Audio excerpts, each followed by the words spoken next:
Magandang hapon po sa ating lahat. Ngayon po ay babasahin po natin ang pagbabatayan ng ating pag-aaralan sa hapong ito.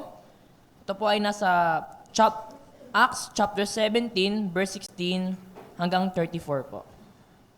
Acts chapter 17, verse 16 to 34.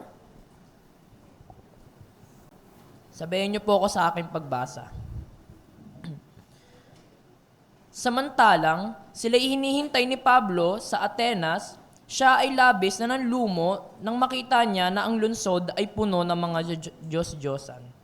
Kaya sa sinagoga ay nakipagtalo siya sa mga Hudyo at sa mga taong masisipag sa kabanalan at sa pamilihan sa araw-araw sa mga nagkataong naroroon. Ilan sa mga pilosopong Epicoryo at Stoico ay nakipagtalo rin sa kanya. At sinabi ng ilan, anong naisabihin ng madaldal na ito? Sinabi ng iba, para siya'y isang tagapagbalita ng mga ibang Diyos, sapagkat ipinangangaral niya si Jesus at ang pagkabuhay. Siya'y kinuha nila at dinala sa Areopago at tinanong, maaari ba naming malaman kung ano itong bagong aral na sinasabi mo? Sapagkat naghahatid ka ng mga kakaibang bagay sa aming mga tainga. Kaya't ibig naming malaman kung ano ang kahulugan ng mga bagay na ito. Lahat ng mga taga-Atenas at ang mga dayuhang naninirahan doon ay walang pinanggugulan ng panahon kundi ang mag-usap o makinig ng mga bagong bagay. Kaya tumindig si Pablo sa gitna ng Areopago at sinabi, mga lalaking taga-Atenas, napapansin ko na sa lahat ng bagay kayo'y lubang relihiyoso. Sapagkat sa aking pagdaraan at sa pagmamasid ng mga bagay na inyong sinasamba, ay nakatagpo din naman ako ng isang dambana na may sulat na ganito, sa isang di kilalang Diyos. Kaya't ang sinasamba ninyo na hindi kilala ay siyang ipahahayag ko sa inyo.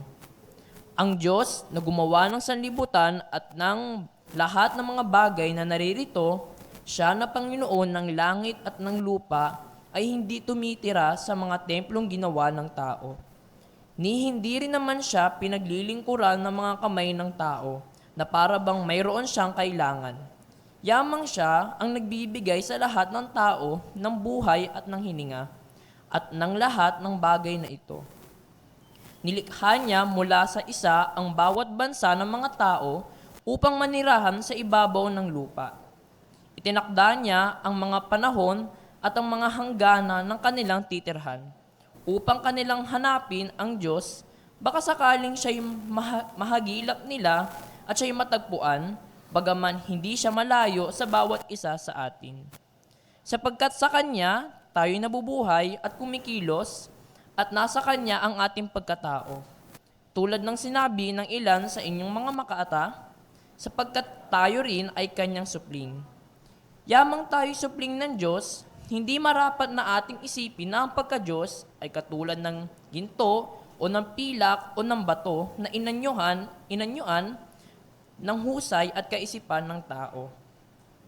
Ang mga panahon at kahangalan ay pinalampas na nga ng Diyos, ngunit ngayon ipinag-uutos niya sa lahat ng tao, sa lahat ng dako na magsisi, sapagkat itinakda niya ang isang araw kung kailan niya hahatulan ang sanlibutan ayon sa katwiran sa pamamagitan ng lalaking kanyang itinalaga, at tungkol dito'y binigyan niya ng katiyakan ang lahat ng tao na kanyang muling buhayin siya mula sa mga patay.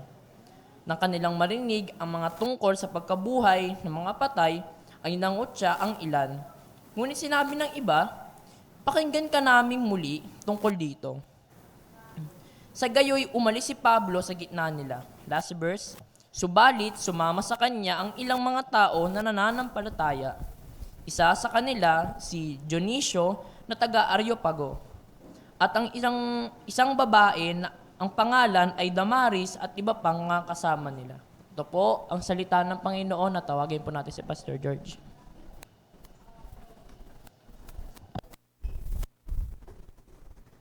Maraming.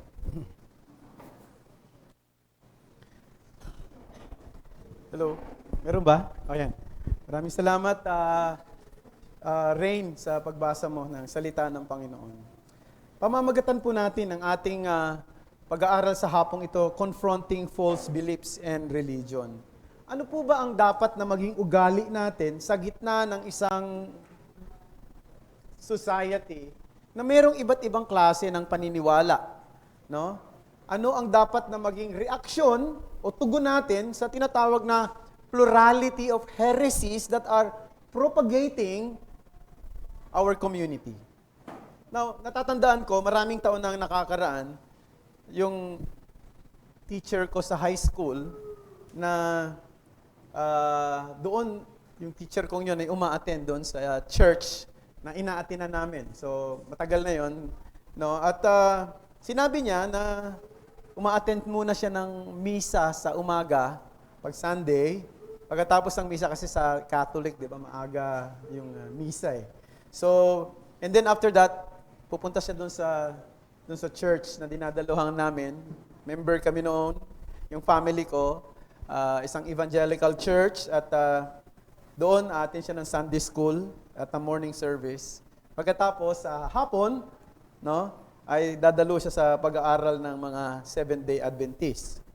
And of course, he also told us that he is regularly reading pasugo ng Iglesia ni Cristo, sapagkat yung kanyang anak ay diakono doon sa kanilang grupo. At totoo itong kwentong ito, mga kapatid. So, kaya niya ginagawa yon because he wants to accommodate all the religious practice without bothering his mind about which is right or wrong. No?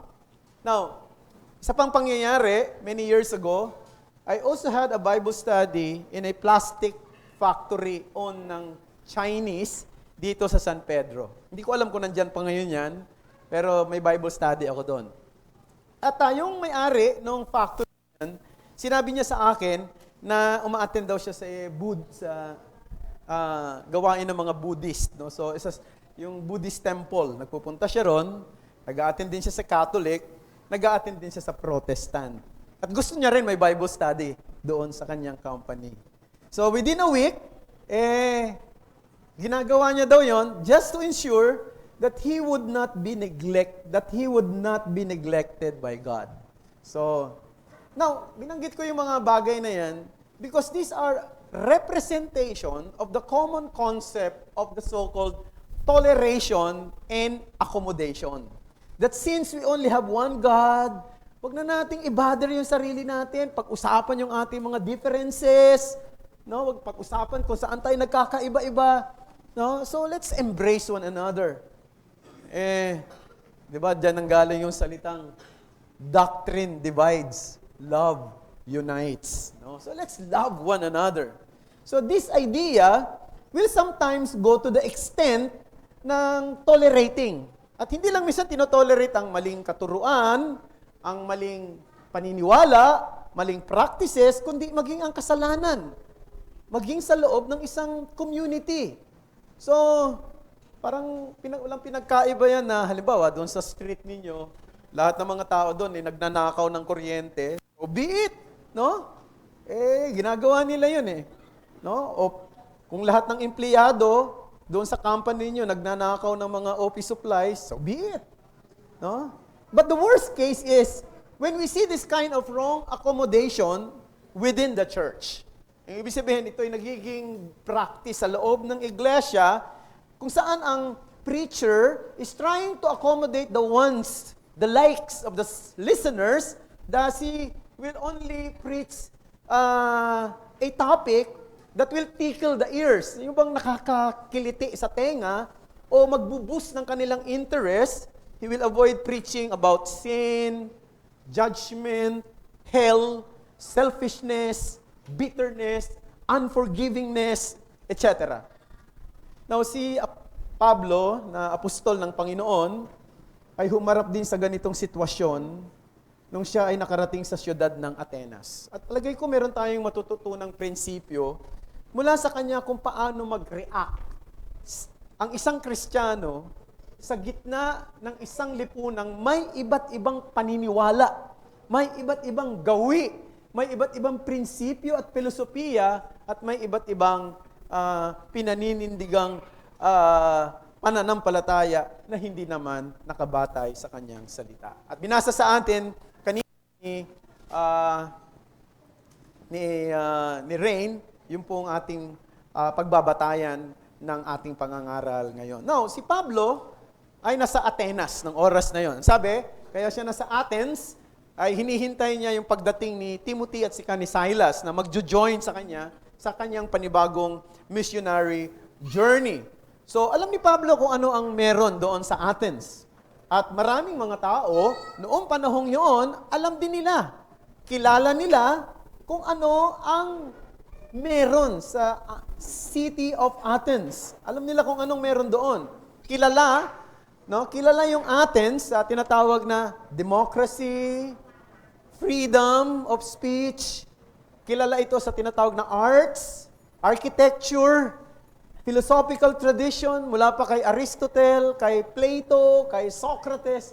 Alam natin at even sa ating panahon ngayon, kung may alam kayo sa mga kilalang Greek philosophers, of course, lahat ng yan ay nanggaling sa Athens. So, ang Athens ay medyo advanced sila pagdating sa maraming bagay noong panahon na yon sapagkat sila ang nagpalaganap ng kahalagahan ng demokrasya, kahalagahan ng freedom of speech, kahalagahan ng arts, ng architecture, at ng philosophy. At si Pablo ay bumisita sa Athens for the first time habang naghihintay siya sa kanyang dalawang kasama. Now, dito makikita natin, ano ba ang dapat na maging reaksyon ng isang Kristiyano sa isang syudad na dominated ng tinatawag na ungodly philosophy and religion? Dapat na maging ugali? Paano mo haharapin ang lahat ng ito? Anong magiging reaction mo? At paano mo i-deal o i-confront? Kinakailangan bang manahimik ka na lang? Kinakailangan bang, yan ang ginagawa nila, so be it. Hindi ko na lang sila pakikialaman. Ano ang paraan para i-confront ang mga ganitong klase ng pangyayari o ganitong klase ng sitwasyon na hindi mo binaviolate ang karapatan ng ibang tao, and at the same time, you are also standing on the truth. And the message that I want to bring to you this afternoon is this: declaring God's identity and His works and His ultimate authority is the only way to confront false beliefs and religion. Let me underscore. Declaring God's identity, His works, and ultimate authority is the only way to confront false beliefs and religions. At yun ang makita natin dito sa ginawa ni Pablo. Now, tingnan natin at sundan natin sa mabilis lamang na pacing. Gagawin ko mas mabilis yung pacing natin. Kung ano yung ginawa ni Pablo at kung papaano naging kinonfront niya yung kamalian, na hindi sa isang mahinahong paraan. Yan, maganda sabihin natin, sa isang mahinahong paraan. Unang-una, let's look at what Paul saw, or I call this the perception. The perception. Ano yung nakita ni Pablo nung siya ay naroon sa Athens? Ano nakita niya? Nakita niya ang syudad na ito ay puno ng mga idolo. Itong Athens ay binibisita ng maraming mga turista nung panahon na yon dahil sa kanilang mga tinayo nilang mga architecture, and even doon sa mga estatwa na meron doon. At yung mga idols na meron doon. At maaaring yung mga turista, hindi nila tinitingnan na religious yung mga bagay na yon. Ang na-appreciate nila siguro yung kagandahan ng arts, yung kagandahan ng sculpture, at marami pang iba, yung ganda ng syudad, yung ganda ng mga gusali, yung mga monument, yung art. Pero hindi iyon ang nag-impress kay Pablo. Hindi ang kagandahan ng sculpture, ng arts, ng building, ng monument, ang nakakuha ng kanyang pansin. Ang nakakuha ng kanyang pansin ay ang lahat ng mga bagay na ito ay hindi nagbibigay ng karangalan at kaluwalhatian sa Diyos. Naggulat siya, namangha siya, hindi sa kagandahan. namangha siya sa dami ng mga idolo na naroroon na sinasamba ng mga tao. Yun yung kanyang perception. Yun ang kanyang nakita. Pangalawa, the provocation. What Paul felt. Verse 16. Now, while Paul was waiting for them at Athens, sabi sa verse 16, his spirit was provoked within him as he saw that the city was full of idols. Anong ginamit na salita? Yung salitang ginamit dito sa ESV ay provoke. Sa ibang translation ay stress. Alam nyo, sa wikang Griego, yung salitang provoke na ito ay isang medical term which can literally mean a seizure.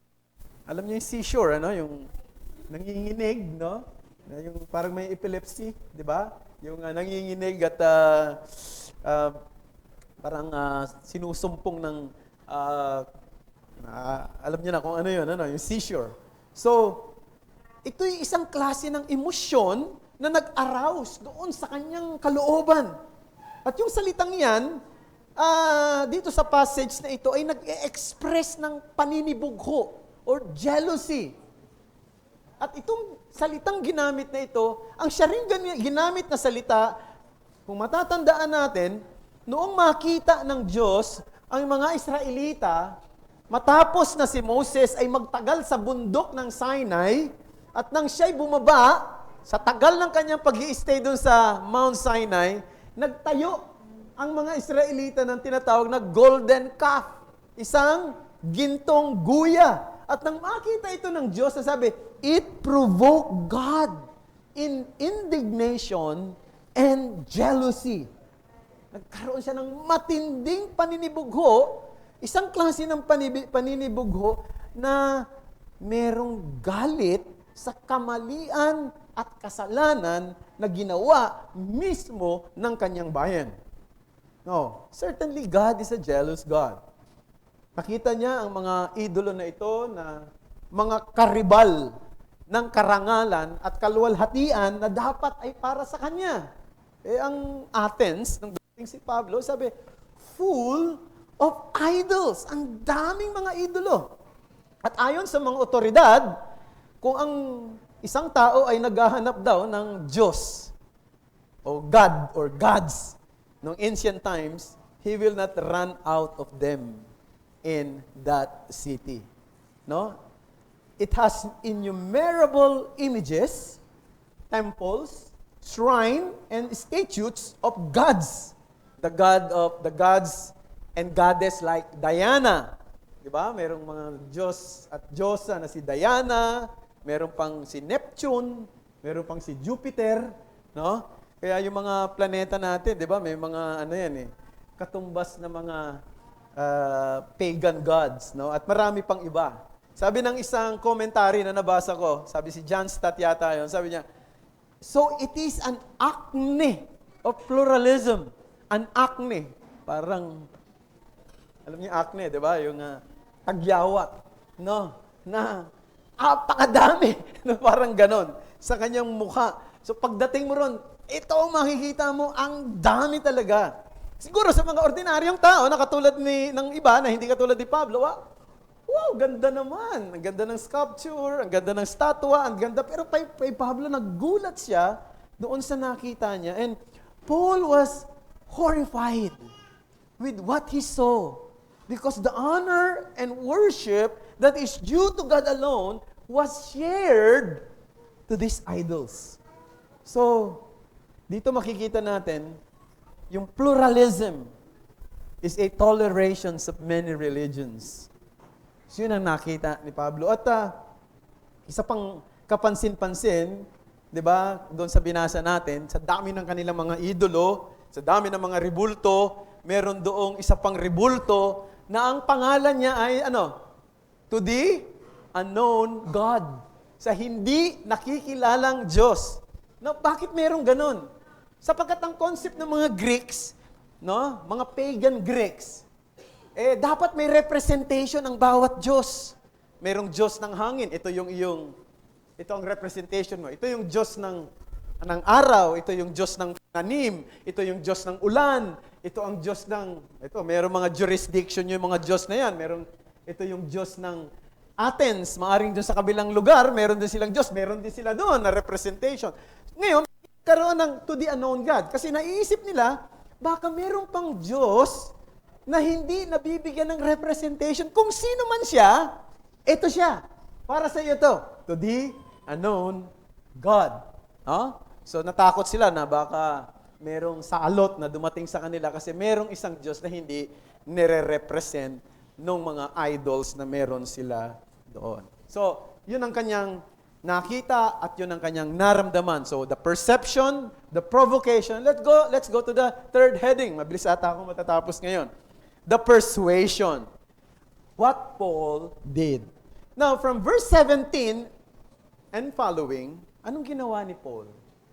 Ang ginawa ni Paul, siya ay nakipag-reason. He reasoned with the Jews and God-fearing Gentiles in the synagogue. So, pansinin nyo, sa pagkakataong ito, nakikipag-usap si Pablo, katwiran si Pablo, nakikipagpaliwanagan si Pablo sa iba't ibang grupo ng mga tao. Kasi may pluralism eh. Iba't ibang grupo ng pananampalataya, ng filosofiya, at ng mga paniniwala. Una, nakipag-reason siya sa mga Hudyo at sa mga God-fearing Gentiles saan? Sa synagogue. So, pumunta siya ron. Sa synagogue, nagtitipon doon ng mga Hudyo, nagtitipon din ng mga Gentiles na naniniwala kay Yahweh, kaya nakipag-usap siya ron. Nagkaroon siya ng time para makipagkatwiranan sa kanila. Ito yung mga religious people. No? Pero hindi lang mga religious people, yung mga casual people in the marketplace. No? Ito yung mga ordinaryong tao na maaring dumaan lang, nag-drop by doon sa marketplace, mayroong binili, nakiosyoso lang, nakipag-usap din siya sa mga taong ito. Mga simpleng tao, mga ordinaryong tao. Maaring mga taong walang pakialam sa mga usapin ng pananampalataya. Mga taong maaring apathetic. No? Okay lang yan. No? Di ba maraming ganyan ngayon, ano? Ganun ka ba? Oh, okay lang yan. Ay, iba paniniw. Oh, okay lang yan. Parang ganyan. So, nakipag-usap din siya sa mga taong yon. And then, hindi lang siya nakipag-usap sa mga ordinary people, kundi nakipag-usap din siya sa mga matatalino. Mga Epicureans at saka mga Stoic. Ito yung mga philosophers ng unang panahon. Mga learned, mga thinker. No? Anong makikita natin kay Pablo? Siya ay isang versatile man who can communicate and adapt himself to different levels of people. At napakaganda ng ganitong klase na sana ma-pray natin sa sarili natin na magkaroon tayo ng ganong klase ng ability. No? Yung bang ability to communicate or to have a way to talk to different kinds of people. No? Makipag-usap sa iba't ibang klase ng tao. Maaring yung mga taong yan, mga taong mayayaman, no? O mga taong mahihirap. So, sana bigyan tayo ng gano'n ng klase ng Panginoon ng kakayanan. O mga taong masasabi natin, ang learned, o kaya mga taong mga simple lang. So dito, kitang-kita natin si Paul na may siyang versatility. So maaring, siyempre, pagkausap mo, mga simpleng tao, mga taong pangkaraniwan lang, ganun din, binababa niya yung kanyang sarili sa level ng kanilang pag-uusap. At kung maaring medyo thinker yan or philosopher ang kanyang pag-iisip, so medyo umamin siya ng konti, o kung mayaman yan, o kung mahirap yan. No? So, hindi ka namimili ng mga taong pwedeng maging instrumento ka para ibahagi ang ebanghelyo. Tandaan natin, mga kapatid, wala sa galing mo yan, wala sa husay mo, para makumbinsi mo ang isang tao sa ebanghelyo ni Jesus Christ. Sapagkat, at the end of the day, ang Holy Spirit ang nagbubukas ng puso ng tao, hindi tayo. Tayo ay tagapangaral, tagapagturo, pero hindi tayo mga tagapagbukas ng isip at puso ng tao. At hindi tayo ang nagko-convert, kundi ang Panginoon. At si Pablo, ganito ang kanyang naging gawi. No?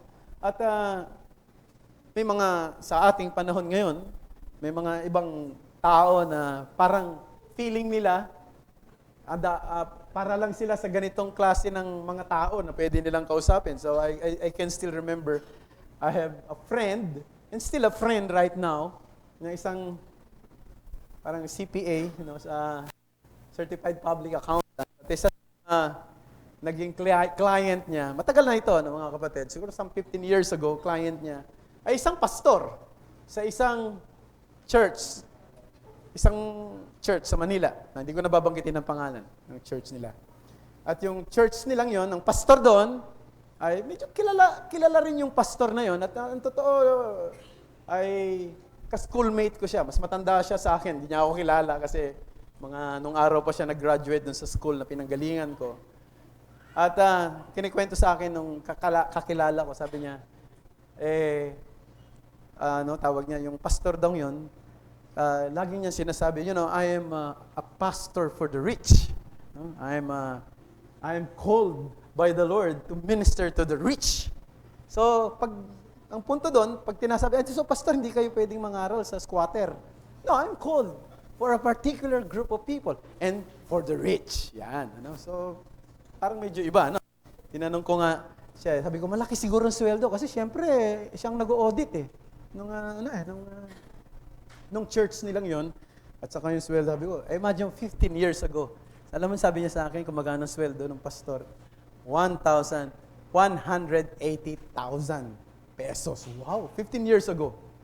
No? Parang mga mag-apply doon eh. Malaki ng sweldo, no? Because he is called for the rich. Remember this, brethren. Hindi tayo tinawag for a particular group of people. God called us for all kinds of people to minister. If God will open the door, if God will open opportunity to reach them out, no? No, maaring hindi tayo kasing talino ng mga tao na kausap natin, pero ang pinakamahalaga, alam natin ang sasabihin natin. Alam natin ang salita ng Diyos at alam natin kung paano kukomprontahin sa liwanag ng salita ng Panginoon. Hindi natin sila kukumbinsihin sa sarili nating talino at husay, no? Kundi ating ipakikita ang salita ng Diyos na siyang ginawa ni Pablo para i-confront ang different kinds of people during his time. So, yun ang makikita natin, yung persuasion. And then let's go to the last heading, the proclamation or what Paul said. So dito, sabi doon sa binasa sa ating kanina, inanyayahan daw si Pablo, no, sa Areopagus. Yung Areopagus is a council that discuss and evaluates issues on religion and philosophy. So inanyayahan si Pablo doon sa konseho na yon para magpaliwanag ng kanyang turo, sapagkat maaaring nagbibigay ito ng disturbance sa iba. Siguro, maaaring marami na ay nakukonvince doon sa kanyang katuruan, seeming nobility doon sa kanyang teaching. So, in-invite si Paul. At magandang opportunity rin yun, mga kapatid. When you're invited for a Bible study, when you're invited to discuss things about your faith, grab the opportunity. No? Grab the opportunity. Now, when you're invited for a debate, medyo iba yun. No? Iba yun. Gusto nyo magdebate tayo. We are not called for a debate. We are called for what? Proclamations. No? If you want to listen to me, I will tell you the gospel. I will tell you what I know from the Word of God. Then go ahead. But when you say, okay, let's test your knowledge. Let us test your ability to communicate your faith, 'di ba? Yan, debate na talaga 'yan. I don't think lahat tayo ay may capacity sa ganyan. Maaring may mga tinawag ganyang klase ng ministry. Si James White ay isang mahusay na debater, pero hindi lahat ay katulad ni James White. Marami pang mga ibang mga kilalang mga debater, but I don't think mas marami ay hindi. Sapagat hindi naman tayo tinawag na talo sa mga tao, kundi tayo tinawag para mangaral at magbahagi ng katotohanan na naiintindihan natin. So here, si Apostle Paul, he began his defense by a very noble and careful courtesy. Pansinin nyo sa kanyang pagsasalita sa verse 22, kung papaano siya nagsalita sa isang mahinahon, makikita natin may tono May tono at may paggalang, may courtesy. Nung sabihin niya sa verse 22, so Paul standing in the midst of the Areopagus said, Men of Athens, I perceive that in every way, you are very religious. Napansin niyo yung kanyang approach? Hindi niya sinabi, ano ba pinagagawa ninyo? Hindi ba walang mga kwenta itong mga nasa harapan na to? No? Paggigibayin natin yan. Ba, ginawa niya? Hindi. Sabi niya, I perceive. Napaka-religyoso ng mga tao rito. So, merong courtesy, di ba? May paggalang, no? Merong pag-iingat maging sa pagsasalita sapagkat alam mo, kung ikaw ay maging bastos kagad, hindi na makikinig ang mga tao sa iyo. Kung ikaw ay maging marahas sa iyong pagsasalita, maaaring tama sinasabi mo pero hindi na sila makikinig sa iyo. Pero kaya kitang-kita natin yung style ni Paul, and I think mayroon tayong matututunan maging sa area ng communication. And si Kuya Manny ay may Sunday school siya next week patungkol sa yung mga simpleng pagsagot doon sa mga nagtatanong sa ating pananampalataya, palagay ko isang maganda ring simula na kung tayo man ay mai-involve sa ganyan, let us always be courteous, no? Kung mainit ang ulo ng isa, huwag nating sabayan sapagkat hindi naman ma-achieve ang goal kung ganyan ang mangyayari. So dito, sinabi niya and then, he began with what they were by pointing to the unknown God. So nakita niya, meron siyang, ang tawag natin doon ay diving board. No? Nakakuha siya ng diving board. Kasi meron doong isang estatwa na ang nakalagay ay to the unknown God. So doon niya kinuha yung magiging point ng kanyang pagpasok, yung pinaka-opening niya. Sabi niya, meron ako nakita dito sa inyo na sinasabi na sa hindi nakikilalang Diyos. Ngayon, siyempre pag sinabi hindi nakikilalang Diyos, hindi nila kilala kung sino yun. Anong sinabi niya? Ngayon, ipapakilala ko sa inyo kung sino yung hindi ninyong nakikilalang Diyos. At sa pagkakataong yon, ay kanyang ipinangaral ang 5 bagay patungkol sa Diyos. Kaya nga yung message ko, di ba, sabi ko kanina, declaring God's identity, His works, and ultimate authority is the only way to confront false beliefs and religion. Unang-una, sa verse 24, pinakita niya na ang Diyos na ito na hindi nyo nakikilala, He is the Creator and Lord of the universe. Di ba? Sabi niya sa verse 24, the God who made the world and everything in it, being Lord of heaven and earth. And He does not live in temples made by man. So, sinong Diyos na ito na hindi nyo nakikilala? Hindi siya tulad ng nakikilala nyong Diyos ngayon. Yung nakikilala nyong Diyos ngayon, ginawa ng mga kamay. Pero yung Diyos na ito, hindi siya tumitira sa templo. Hindi siya tumitira sa gawa ng tao. Siya ang Panginoon. Siya ang may likha ng lahat ng bagay. Hindi lang yun. He is the sustainer of life. Verse 25. Nor He is served by human hands as though He needed anything, since He Himself gives to all mankind life and breath and everything. So sabi niya, yung Diyos na yan na may likha ng lahat ng bagay, hindi ito yung Diyos na pagkatapos niyang nilikha, ang mundong ito ay iniwanan niya. Yung kanyang nilikha. Di ba? Mayroong ganyang klase ng turo, yung tinatawag na deism. No? Yung deism, nilikha niya yung mundo, nilagay niya yung lahat ng mga pangangailangan para mag-operate ito naturally, and then umalis na siya. No, para bang, di ba, yung makina sa pabrika. So, isi-set lang nung operator, gagalaw na, kikilos na, parang ganun daw. Hindi ganun ang Diyos na ito. Siya ang nagsusustain ng buhay, siya ang nagbibigay ng buhay, active siyang kumikilos hanggang ngayon. At kaya ka buhay dahil binibigyan ka ng buhay. Kaya ka humihinga dahil hinihingahan ka ng Diyos. Hindi lang yon, ruler of the nations. Verse 26, and He made from one man every nation of mankind to live on all the face of the earth, having determined allotted periods and the boundaries of their dwelling place, that they should seek God and perhaps feel their way toward Him and find Him. Yet He is actually not far from each one of us. Tapos verse 28, in Him we live and move and have our being. So nakikita natin dito, pinipresent niya ang isang Diyos na active. Isang Diyos na nag-ooperate. Isang Diyos na may pakialam. Isang Diyos na kaya ka humihinga dahil hinihingahan kanya, 'di ba?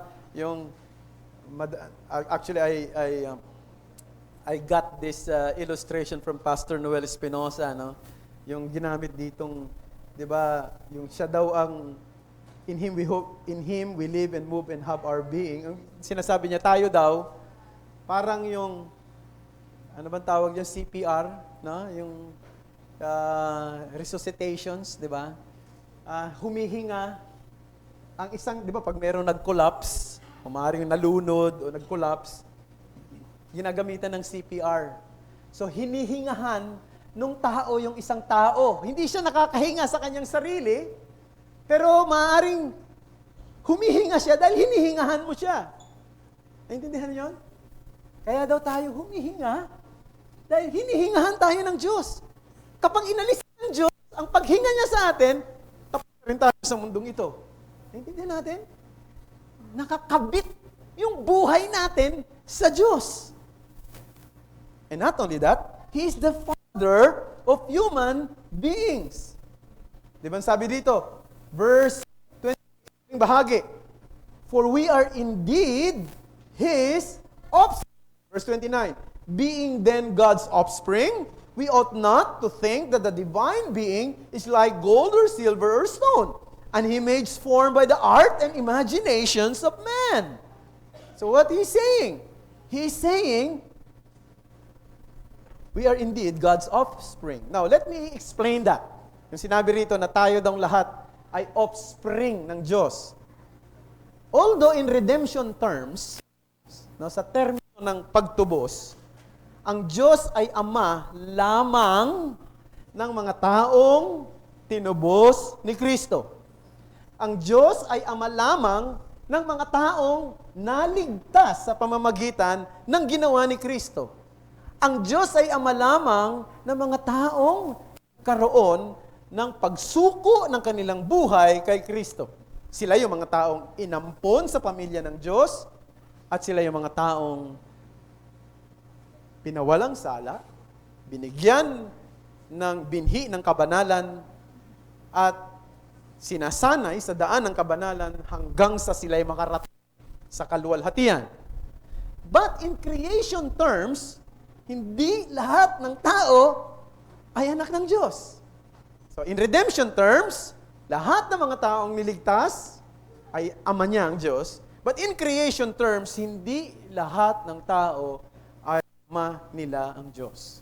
So, we believe on the so-called the fatherhood of God and the solidarity of man. So, parang sinasabi, kaya tayo daw magkakapatid lahat dahil iisa lang ang ating ama, ang ama na nasa langit. Kung i-equate yon at sasabihin dahil iisa lang ang ating ama, pare-pareho lang tayo, hindi natin pinaniniwalaan yan. Maaari na tayo ay pare-parehong nilikha ng Diyos at pare-parehong nanggaling sa Kanya ang ating buhay in terms of creation, pero hindi lahat ng tao ay anak ng Diyos. So dito, yun ang Kanyang binigyang pansin. And there are 4 ways to argue against idolatry, brethren. No? Idolatry is a means to belittle God.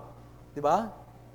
And here, sinasabi ni Paul, no, the God that you don't know is not a little God.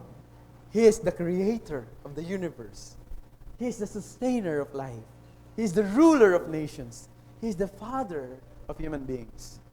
And it reverses, pagka naniwala, ang mga tao na naniniwala sa idolatry, nire-reverse nila yung role ng Diyos, no? Bilang God, the Creator. Nagiging creature tuloy ang Diyos. Di ba? Kasi ginagawa ng kamay ng tao. And there is no logic in idolatry. Because it is absurd and sinful and inexcusable. And last thing na sinabi ni Paul dito, He's not only He, the Creator and Lord of the universe, the sustainer of life, the ruler of nations, the father of human beings, He is the judge of all men. He is the judge of all men. Verse 30 to 31. Ang sabi rito, sa verse 30, the times of ignorance God overlooked, but now He commands all people everywhere to repent, because He has fixed a day on which He will judge the world in righteousness by a man whom He has appointed, and of this He has given the assurance to all by raising Him from the dead. So dito, mapapansin natin mga kapatid na ito ang Diyos na hindi nakikilala ng mga tao na nasa Kanyang, na nandoon sa Atenas. No? Isang Diyos na dakila, no? Walang sino man ay pwedeng makatakas sa Kanya. Pero ang Diyos na ito ay isang Diyos din na humahatol. Isang Diyos na hukom. At maaring may mga panahon na hindi agad niya ipinadadama ang Kanyang paghatol, hindi maagad niya binubuhos, pero ang totoo na sa ilalim na ang ating mundo ng judgment ng Panginoon. Lahat ng mga nangyayari sa mundo natin, lahat ng indulto, lahat ng problema, lahat ng mga iba't ibang klase ng pangit na experience, bahagi yan ng judgment ng Panginoon. We have to realize that, brethren. No? Huwag lang natin isipin, kasi mga politiko, dahil sa desisyon ng mga gobyerno, o dahil sa desisyon ng Amerika, o dahil sa desisyon ng Russia, kaya nagkaganito. Hindi. Lahat ng yan, bahagi yan ng, kung meron mang maling desisyon, kung meron mang trahedya na nangyayari, sa iba't ibang karanasan, maaring natural calamity, maaring human cause, bahagi yan ng judgment ng Panginoon. Sapagkat nakita natin, ito yung mundo na makasalanan. Ito yung sinful world. It is a fallen world. And therefore, we are facing lahat ng klase ng negatibong experience dito sa ating mundong ito. Pero there will be a time na magdarating ang Diyos para hatulan talaga ng lubos ang mundong ito. No? At ito ay nangyari dahil mayroong bagong order na ginawa ang Panginoon nung dumating si Jesus Christ. He is now commanding everybody everywhere to repent. Kasi there is a judgment day. There is a universal judgment. And there is a fixed date of judgment. And He will judge everybody in righteousness. And it will be definite and sure because, sabi niya, ang kanyang argument, He raised Him from the dead. So after this argument, note na naging iba-iba yung response ng mga tao, no? Doon sa Areopagus, verses 32 to 34, no? Napaka-comprehensive yung presentation ni Paul patungkol sa Diyos. So dito makikita natin, dapat simple palang paraan, no, ng pag-confront sa iba't ibang klase ng tao, sa iba't ibang paniniwala nila na mali, iba't ibang filosofiya na mali. Dapat alam mo kung sino ang Diyos. Alam mo yung katangian ng Diyos. Alam mo yung attributes ng Diyos. Alam mo yung sino siya at yung kanyang mga gawa. No? Pinakita niya yung kadakilaan ng Diyos, yung kabutihan ng Diyos. Binigyan niya ang diin na siya ang manlilikha. Siya rin ang tagapaghatol. Nakipag-argue siya na sa mga taong ito. Maaring sabi niya, maaring alam niyo na yung iba rito through general revelation. Pero dahil sa makasalanan ng tao, hindi niya nakikita ng malinaw yung tamang paraan ng pagkilala sa Diyos. Kaya, di ba, lahat naman ng tao, sinasabi nga natin, wala yatang tao hindi naniniwala sa Diyos. No? Nilalabanan niya lang yung paniniwala na yan. Kaya sinasabi ng Psalms 14:1, the fool had said in his heart, there is no God. Kaya sinasabing, there is no God, kasi fool siya. Simple as that, di ba? Kasi hangal siya. Pero sa totoo lang, alam niya yun sa puso niya. No? Kaya nga natatakot siyang mamatay eh. Kasi alam niya na mayroon siyang haharapin na hindi niya tiyak anong mangyayari sa kanya. Dahil sa pagiging makasalanan, ang tao, mali-mali ang paraan ng pagsamba. Pero hindi pa too late, sabi ni Paul. Ito, pinakilala ko na sa inyo kung sino yung Diyos na ito. Hindi pa huli. Sapagkat si Kristo ay dumating sa mundo. Ang tagapagligtas ay dumating. Pero yung tagapagligtas na yan ay hindi mananatiling tagapagligtas lagi. Darating din siya uli para maging tagahatol ng ating mundo. Ngayong tagapagligtas pa siya, magsisi na kayo. Lumapit na kayo sa Kanya. At yun ang ebanghelyo na dapat na ipangaral, ibahagi sa mga tao. This is the gospel that we need to defend. This is the gospel that we need to live in everyday living. And we cannot afford, brethren, to accommodate other beliefs contrary to what we know of the message of the Scripture to us. The gospel that we hold and stand on is contrary to idolatry and sinful living. Nabubuhay tayo sa henerasyong ito na tayo ay humaharap sa iba't ibang klase ng sopistikadong idolo. Sa panahon nila, idolo ng mga pagano, iba't ibang klase ng mga rebulto. Sa ating panahon, mas sopistikado ang ating mga idols. Ano ba yung idol? The idolatry. Anything or anyone that occupies the place in our hearts where God should occupy is an idol. Tama? Anumang bagay o sino man na umuukupa sa puso natin ng higit sa lahat at umuukupa na dapat sana ang Diyos ang umuukupa ay idolo. So ano yan? Pwedeng pera, pwedeng pagkain, ang idolo mo, pwedeng pleasure, pwedeng social media, pwedeng Netflix, no? Pwedeng leisure, pwedeng NBA, pwedeng asawa, pwedeng anak, pwedeng kaibigan, o pwede rin naman church activities. Pwede yan. Ang sipag mo sa simbahan. No? Pero yung kasipagan mo, yun, doon nakakonsentrate ang puso mo at hindi sa Diyos. That could be an idol.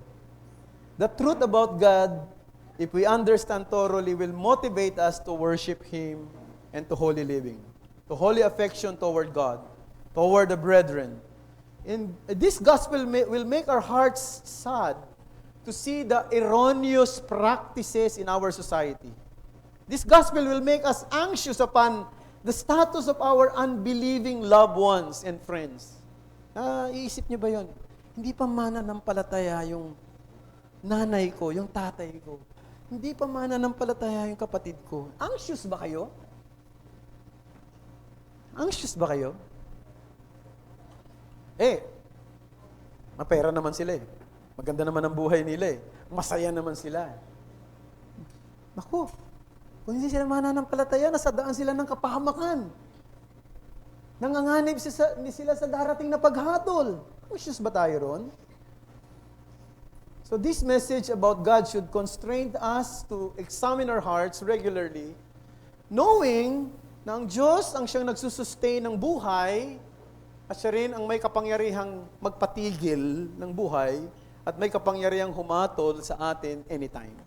So this message is about God na ipinagtanggol ni Pablo, ipinangaral ni Pablo sa gitna ng isang mapanganib na nalipunan, ang siyang ding dapat na maging gospel na ating ipinagtatanggol. We have to preach and proclaim the gospel amidst persecutions, mockery, and death. He is all alone defending the gospel. Isipin nyo. Nag-iisa lang si Pablo ron. Wala pa yung kanyang mga kasama. Wala pa si Timothy, wala pa si Silas. Dinepend niya yung gospel in the city, dominated with ungodly philosophy and religion. And I suspect Maaaring natatakot din si Pablo, no? Sino ba naman hindi natatakot? Natatakot din yan. May natural fear ang tao. Lahat daw ng dibdib may kaba. Tama ba? Hindi mo pwede na hindi ka kinakabahan. No?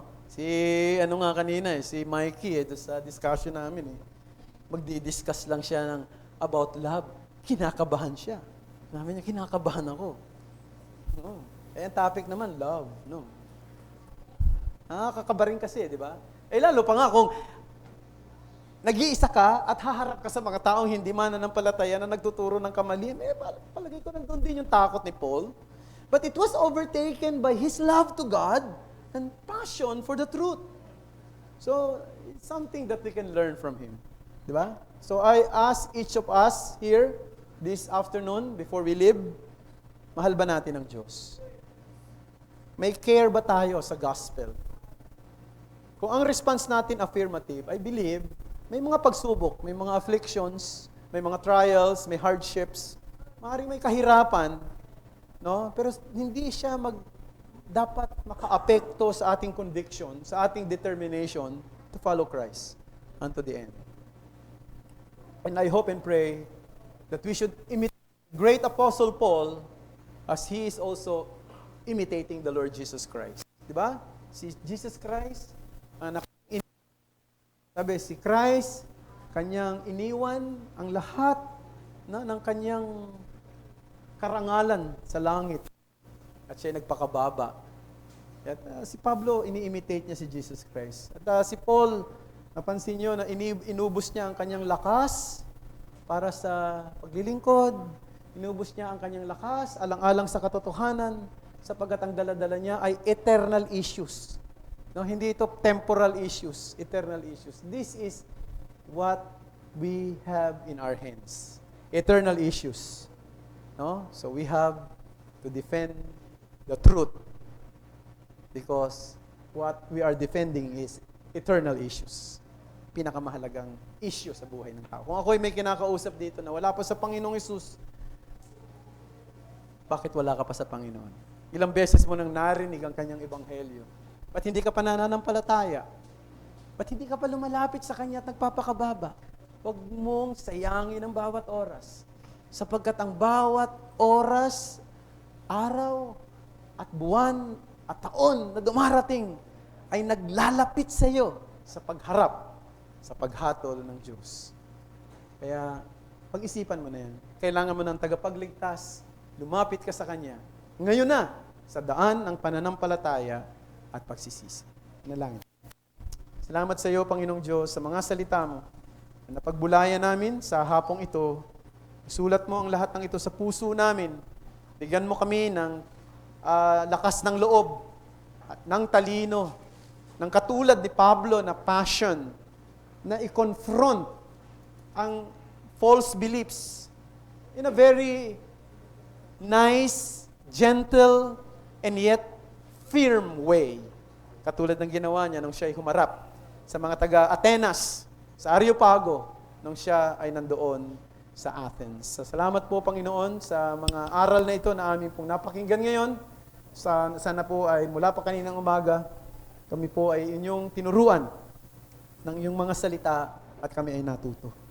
At ito ang aming dalangin sa ngalan ni Jesus. Amen.